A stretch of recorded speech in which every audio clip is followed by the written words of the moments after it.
Hello, my name is Rich Howard, owner of Architectural Builder Supply. This video is to bring you a closer look at the Dorma DS1121 0-010. This is a right-hand carrier breakout assembly, is what this is. This is going to be, obviously going to have a roller latch that's here, a couple of ways to attach it.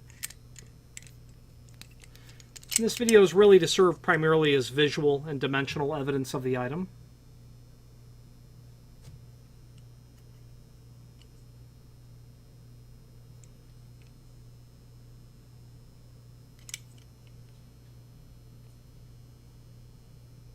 Okay, take a couple of basic dimensional properties. Overall length of the aluminum extrusion, about 7.5 inch.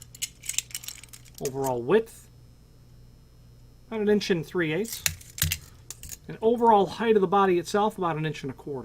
Okay, got that inserted roller latch that's going to be there. It's going to be adjustable as well via those two screws.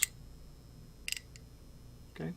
Finally, there's a link below this video to the manufacturer's page where you can pull up not only all of the Dorma products that we sell, but also a link to the manufacturer's website, as well as a link to the full product catalog. Any questions on the Dorma DS1121-010 right-hand breakout assembly, or any other Dorma door product, please feel free to reach out to us. And thank you.